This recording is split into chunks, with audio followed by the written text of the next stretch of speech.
Hello everyone. Today we will be analyzing the case of Dan Weston, a young entrepreneur whose decisions as the new owner of a successful manufacturing business led to a significant organizational crisis. Okay, let me introduce my teammates. The order of the next 5 names is also the order of our presentation. 王永瑞、林子阳、牟大超、罗玉 and Zhang Haichao. And after that, the conclusion will also be my part. Let's see the outline first. We will structure this presentation in 5 parts.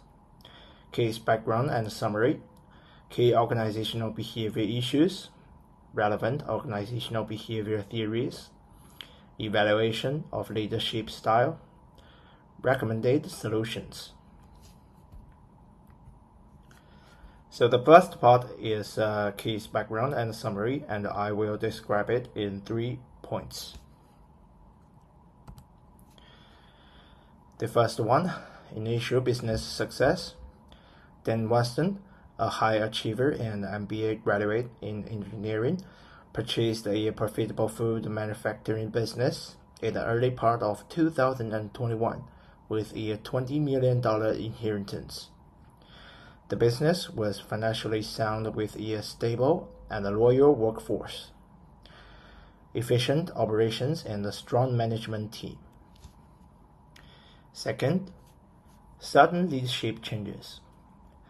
Soon after taking office, Dan dismissed the 2 experienced managers and hired his friends from the advertising industry, Johnny and Christina, who had no experience in manufacturing.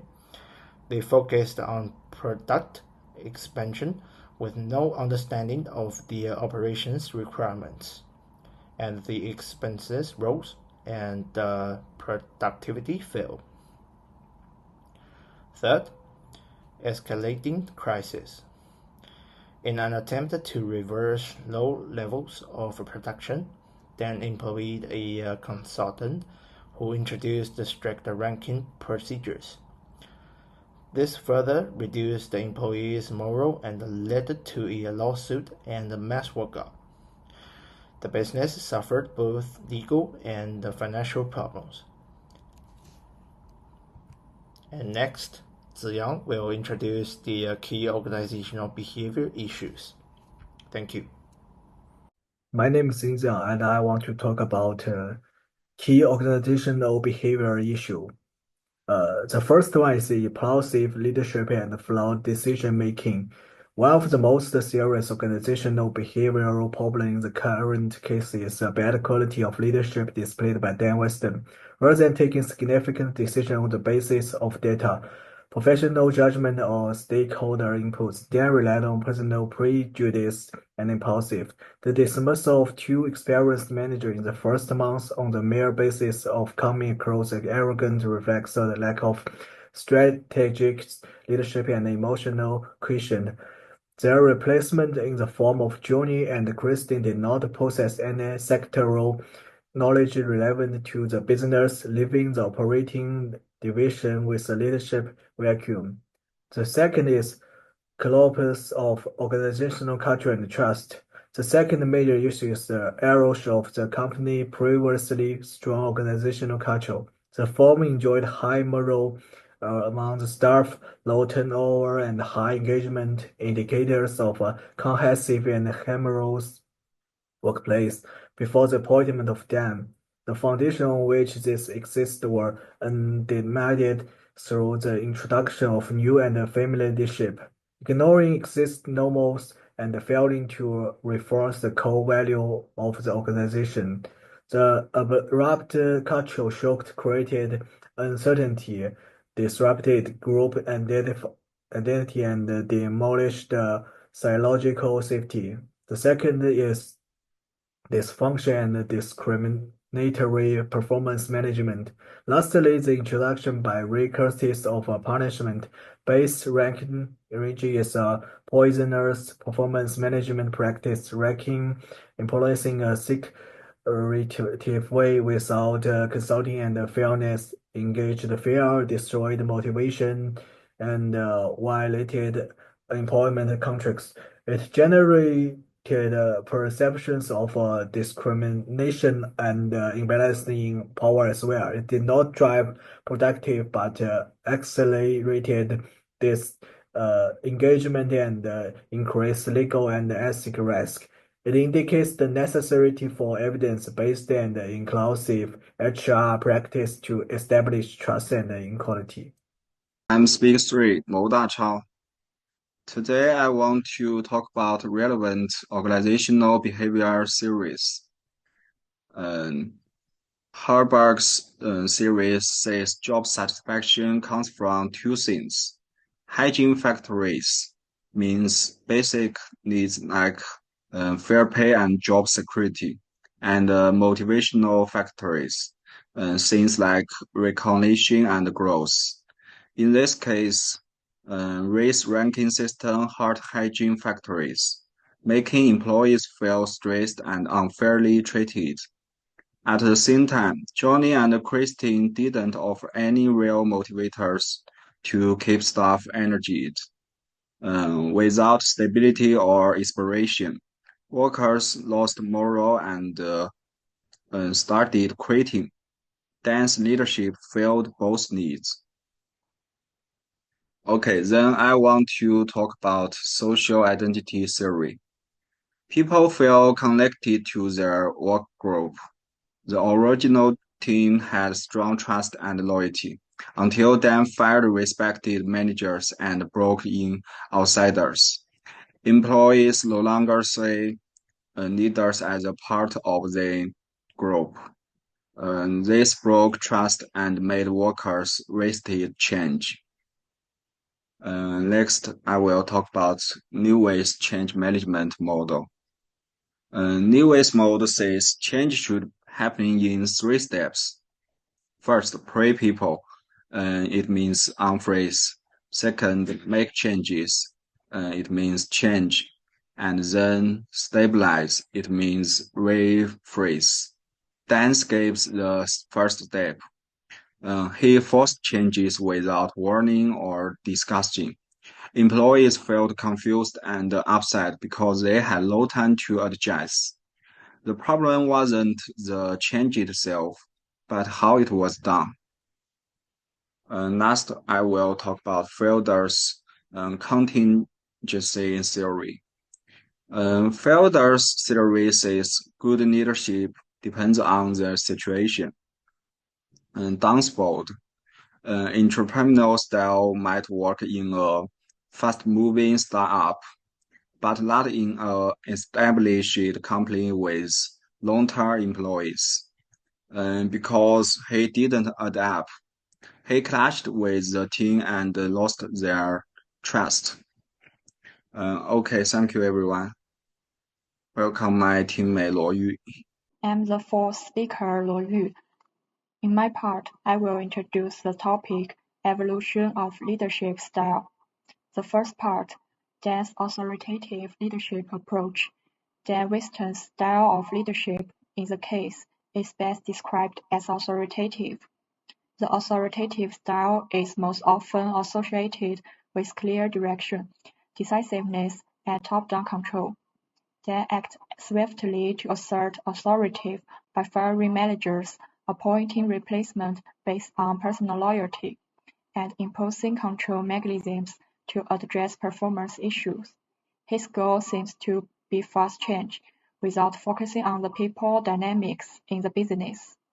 Now the second part, stresses of authoritative leadership.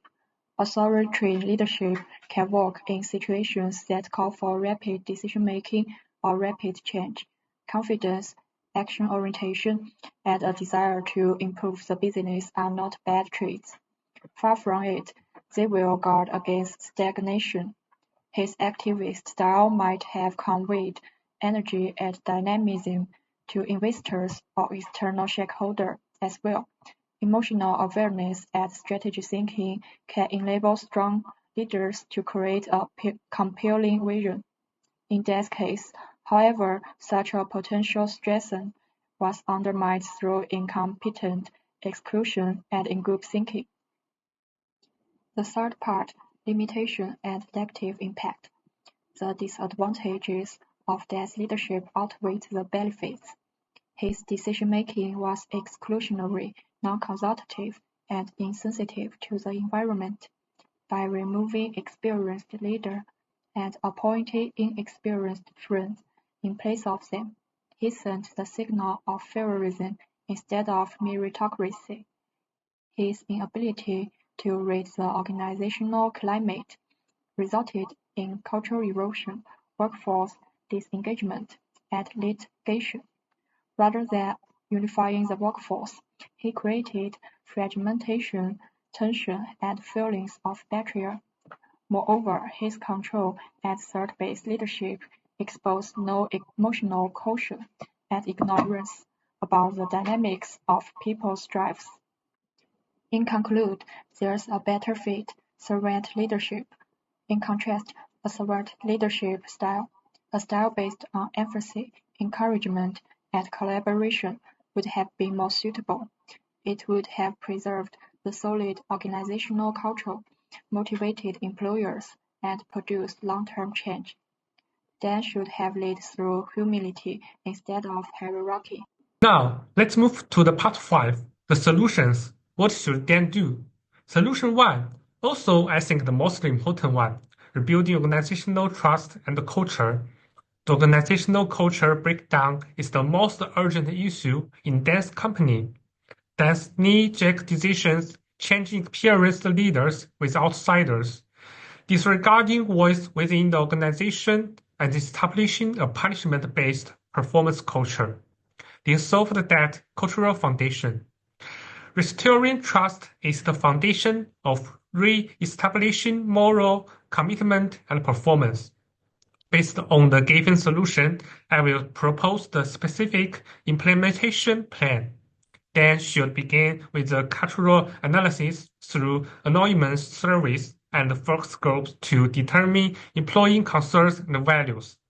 That should be followed with a communication reset where Dan openly admits his failures and presents a new and inclusive business vision.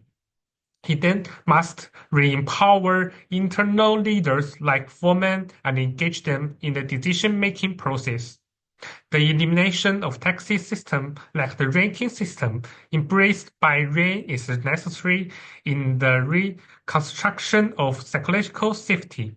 Finally, Dan should bring in leaders who are cultural matched and possess manufacturing operations knowledge and value collaboration instead of control.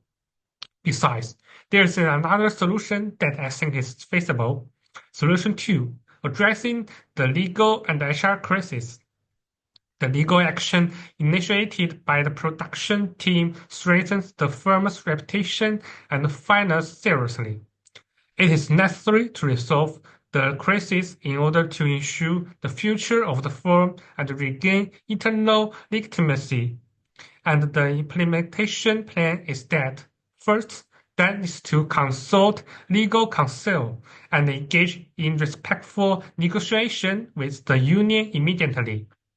At the same time, all ranking and disciplinary procedures instituted without approval need to be suspended. A restitution plan and apology need to be communicated to employees, and they need to show accountability. In the future, all leaders need to be trained in employment law, ethics, and diversity. And transparent privacy procedures and support need to be implemented by them. These actions are create the foundation for healing and the creation of a respectful, compliant workplace. In conclusion, the Dan Weston affair illustrates the manner in which leadership breakdown and the disrespectful principles in organizational conduct can ruin a thriving business. Rebuilding confidence, realigning leadership to context, and embracing inclusive practices will enable Dan to rebuild stability, re-energize employees, and steer the organization to sustainable success. Okay, that's all. The YouTube link and the reference link will be attached to PowerPoint. Thanks for watching.